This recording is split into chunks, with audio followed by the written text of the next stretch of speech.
Good morning, USA, and welcome to another episode of the Bernie or Bust Show. Unshaved, unbathed, unedited, and unscripted. I'm trying to be a little quiet this morning because my kid is still asleep, but if I get excited, I may erupt a little bit. Yesterday, we were talking about the 25% rule, and then I wrote this article after the show yesterday, numerical proof that the left flank must be heated if there is to be any hope of defeating Donald Trump. So we need to rise up and we need to make it clear, even though we aren't 100% of the left, we are big enough to disrupt things. This quote, I found this, refound it after I talked to you yesterday. I want to bring it up because it has a really profound impact, the idea that I'm about to present, on the way pundits, on the way mainstream corporate sponsored commentators in the news frame their arguments, frame their points of view. The 2018 research of Thomas Piketty, Brahmin left versus merchant right, rising inequality and the changing structure of political conflict. This research is mega research. It's huge. It's got tons of data showing how the class struggle is working out. And what Crystal Ball and others have said about pundits is that they are on the Brahmin side. They're on the rich side, the elitist side. They don't understand the struggle that the working people are facing. And so in this article, the Salon article that I quoted, it says, yet the Democratic Party and their mouthpieces at major newspapers are clearly not heeding Piketty's prophecy. Rather, TV pundits and op-ed writers of every major newspaper epitomize how the Democratic establishment has already reached a consensus. The 2020 nominee must be a centrist, a Joe Biden, Cory Booker, or Kamala Harris type, preferably. They say that Joe Biden should run because his populist image fits the Democrats' most successful political strategy of the past generation. David Leonhardt, New York Times. And though Biden would be far from an ideal president, he looks most like the person who could beat Trump. David Ignatius, Washington Post. Likewise, the same elite pundit class is working overtime to torpedo left Democratic candidates like Sanders. So, as Crystal says, they're out of touch, Crystal Ball. And if you want to watch her clips, just go back to previous episodes of the Bernie or Bust Show, or go back. Just follow her on Follow the Hill on YouTube, and this is a recurring theme in her coverage of the political landscape. She's talking about how pundits are just out of touch. They are tone deaf. They just don't feel the pain of the working class people. And then the other part of it is that they don't want the gravy train to go off the tracks. They're working for people like the guy I'm about to show you. First, I'm going to show you Jimmy Dore and his show. This first show is called CBS Hosts Mock Bernie Sanders for Not Taking Wall Street Money. And then in a second clip I'm going to show you, he's making fun of one of the Brahmins that Piketty's research describes. Here's the first one. If Wall Street... Of course he would! Who's going to turn down 400,000? What they're talking about here, I'll turn the volume up a little bit. They're talking about Barack Obama taking $400,000 as a speaking fee to speak to a bank. The way, and they asked Bernie about that, and Bernie of course denounced it. But then here's this big laugh fest afterwards, and Jimmy, look at this picture down here. This is how Jimmy reacts. If Wall Street, of course he would. Who's going to turn down $400,000? He thinks he would turn down. So you're laughing at him. They're mocking him. They're mocking him. They're mocking someone who's standing up against the rot that's inside of our system. Our system's rotten. There's no more economic mobility in Europe than there is in the United States. Half the country is poor and poverty. 50% of all wage earners in America earn less than $30,000 a year. 95% of all the income gains in this recovery went to the upper 1%.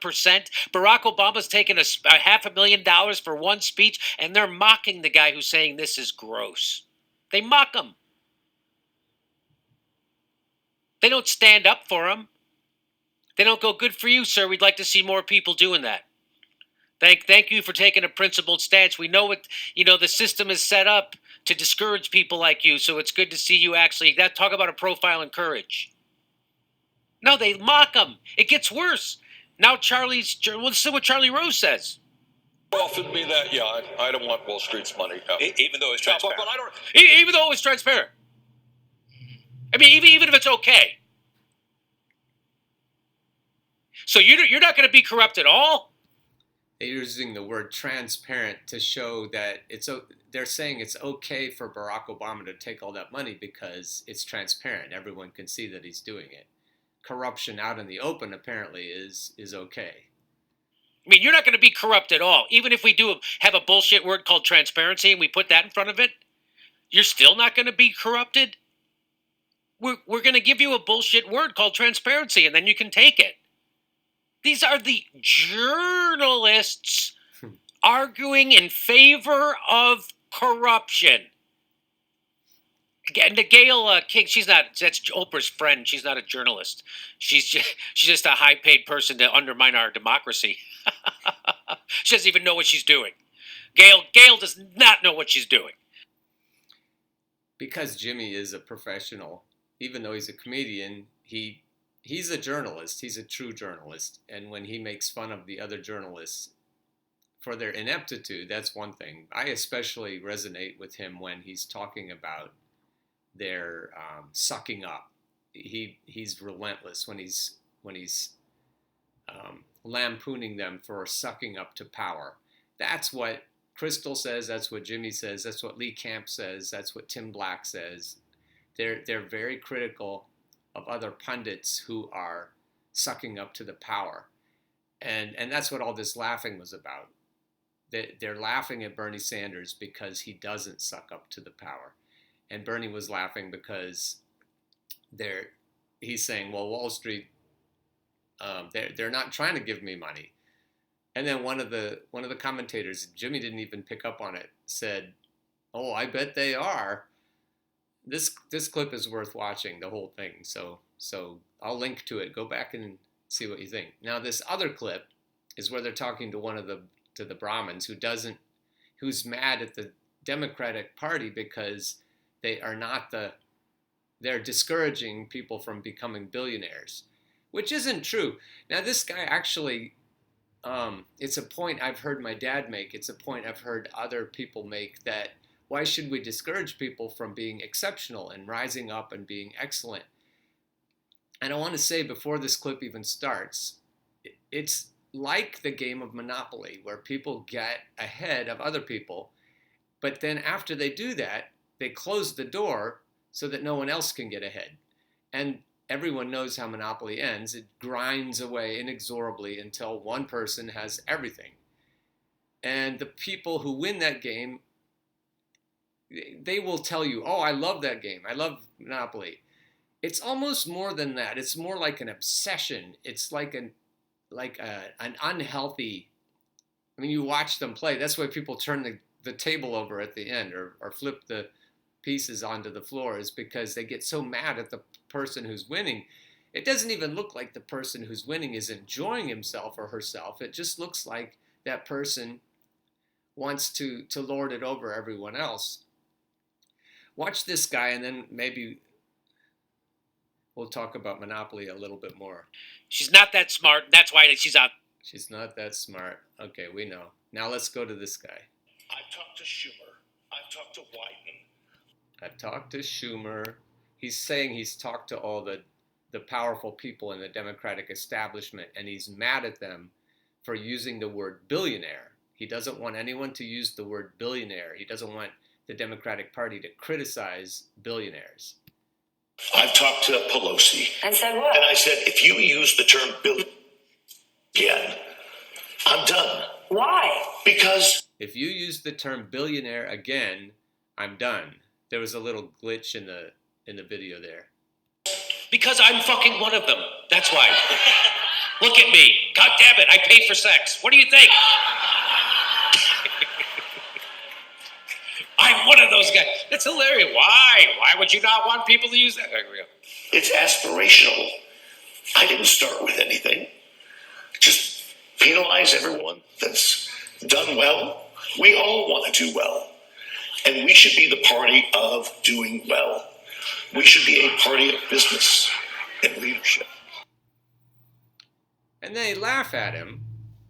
We should unpack the grain of truth in there. Nobody wants to be held down if they're excellent. And I don't think that's what I want for my country. I want people who are excellent, people who are clever, people who are industrious, people who want to work hard. I don't want anyone to be held back who is excellent. I don't want everyone to have to live in the same kind of house or wear the same kind of uniform. I don't think anybody who calls themselves a democratic socialist wants that. That sounds like what I always was taught communism was about. Everybody is exactly the same. They all have the same clothing, the same housing, the same everything. You can't rise above by working hard. What I don't like is the monopoly game. I don't like it when after we rise up, we make it impossible for anyone else to rise up. I would want to rewrite the rules of monopoly so that the game could keep going indefinitely, and we wouldn't have this inevitable one person lording it over everybody else. I would like to see a game where the rules allowed people to rise up without holding other people back. I put this graphic over here so I could show you. In your view, is true freedom A, freedom from being bullied, or freedom to bully? And the way that guy seems to present it is he wants freedom to bully. Now, he doesn't actually say that, and they may be a little unfair in how they treat him, but what he doesn't want is to be held back. I agree, I don't want to be held back either, but the way the system ends up working is the powerful people climb up, and then the only way to win the game the way he wanted to win it, and maybe he wanted to win it honestly and fairly, is to suck up to the people who are at the top. So instead of rising up on our own merit, the only way we seem to be able to rise up is the way these pundits rise up, which is to suck up to power instead of being excellent on their own. And then Jimmy comes in and he skewers them because they're not actually excellent. All they have going for them is that they know which people to brown nose. And then it ends up like it is now. And we have a tiny sliver of people at the top who either made it through and shut the door, or they sucked up to the people who made it through and shut the door. And either way, it's a kind of prostitution, which Jimmy talks about all the time. It becomes prostitution when only 1 or 2 people out of 100 have any power. And then everyone else, and if the power then is locked away from everyone else, no one else has any access to it. So then they have to prostitute themselves in some form to have anything. And they also have to harm other people around them. If the people on the top dislike certain people, say Bernie Sanders, then the people they're paying to suck up to them are required to also put down and harm and hinder people like Bernie Sanders and people like regular working class people. If any of us ants gets the idea that we might be able to overturn this, then the sycophants, the suck-ups, work against their own people. They work against regular people to keep them down and keep them away from any kind of success.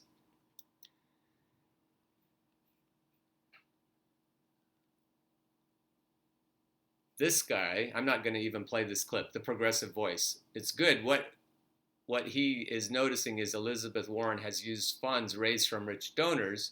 We knew that. I've told you that already. But the article he links to is even more specific. New York Times, how Elizabeth Warren raised big money before she denounced big money. So she had a war chest stockpiled $10.4 million from her Senate race from 2018. So she had big money behind her, and then we're just supposed to forget that that's what she did. So she's playing this game where she sucks up to the few people at the top, like I've been describing, and then she turns around and pretends that she hasn't done that.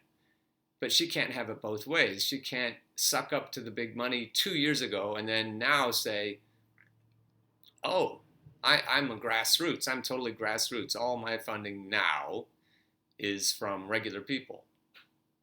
But it's smoke and mirrors. We're supposed to forget that she's beholden, because the people who gave her this $10.4 million and still giving her money, she's still taking money. It doesn't matter when she took it. They're going to remember. If they gave it to her 20 years ago, they're still going to remember. They're still going to want to cash in on their investment. And so I urge you to read this. Shane Goldmacher. He makes gold. That's an interesting name for somebody who's denouncing the Brahmins. And then Crystal Ball talks about an article I've already referred to where Hillary's machine is going full tilt. Play a little bit of that. As Senator Clinton, the pressures are very different. Look at young Elizabeth Warren. She's telling us how Senator Clinton is crooked, and then the famous picture where she's got her hand up, holding hands with Hillary Clinton, the evil queen of corporate corruption. But this is what she's, years ago, this is what she said about Hillary. It's a well-financed industry. A lot of people don't realize that the industry that gave the most money to Washington over the past few years was not the oil industry, was not pharmaceuticals. It was consumer credit products. Those are the people, the credit card companies have been giving money, and they have influence. And Mrs. Clinton was one of them, as senator. Yeah. She has taken money from the groups, and more to the point, she worries about them as a constituency. Those are some tough words coming from a woman who has made money in politics and the rigged system a calling card of her political career. Yet, when Hillary Clinton ran for president in 2016, once it became clear that Hillary would be the nominee, Warren jumped in to endorse her. This despite the previous tough critique, despite a long friendship with Senator Sanders, and in spite of seemingly sharing much closer ideological ground with Bernie Sanders. Well, whatever Clinton chits Warren earned by endorsing Hillary over Bernie, I guess she is hoping to cash in now. Let's not kid ourselves that there is any policy or campaign advice that Elizabeth Warren is looking to get from Hillary Clinton. No way. She's after something else. Look, Hillary may be incredibly unpopular in the country at large. She may have proven to be a disastrous candidate. But that Clinton machine still has power. Still has power within the media. Just witness Rahm Emanuel on the Sunday shows being rolled out to trash Medicare for all. The media knows Clinton World, and even after an embarrassing defeat, they continue to fill panel after panel with Clinton World acolytes. And Clinton World still has a lot of power, too, with party insiders. Consider those superdelegates who lined up in near lockstep behind Clinton. Now, the DNC has changed the rules such that superdelegates cannot vote on that first ballot But with such a big field and a fairly even split between the top three, it's not so hard to imagine a brokered convention where superdelegates do become central. And in that scenario, Clinton's support would be key. Clinton could help convince that group of party elites that Warren is a safe consensus choice, a team player, so to speak. Recall that according to Jonathan Martin's reporting over the New York Times, that is exactly the message that Warren herself has been pushing in her aggressive overtures to the Democratic insiders. As you're watching these primaries unfold, be sure to pay close attention to who people rely on for their base of power, who they are in debt to, so to speak, because those are the people who will get their calls answered. Those are the people who will be in position to apply pressure. So Bill Clinton was backed by business interests, and they got NAFTA. W was deeply tied to oil interests, and they got Iraq. Obama was loved by Wall Street, and they got their bailout and no jail time. Or you could take the example that Elizabeth Warren herself proffered about Hillary Clinton on the matter of that bad bankruptcy bill. When she was senator, when she was reliant on Wall Street campaign contributions, she was suddenly able to find a way to support a bill she had once fought to kill. So we'll keep our eye on this latest development. But there's one thing I can tell you for certain. You do not get the benefit of the Clinton machine for free. There is a price. There you go. And that is the Monopoly game in just a few quick strokes. Crystal has been really on lately. I hope you will subscribe to her channel and on the Hill there and support her, because she is calling it out. She used to be a host on MSNBC. She knows from the inside how it works. She knows how power works. She's right in DC. She's connected to all of the machinery. And if we want to break it, we want to break the power. If the ants want to rise up and defeat the grasshoppers, you're never going to get there with somebody who's been sucking up to power. Neither Clinton nor Elizabeth Warren, who's just a sneakier version of Clinton, and Obama, and Bill Clinton. And she mentioned W, she mentions other presidents of the past who really have just kept this Monopoly game going for at least the last 70 years. So we need something different, and we need a different kind of game than the one we've had so far. Keep on burning.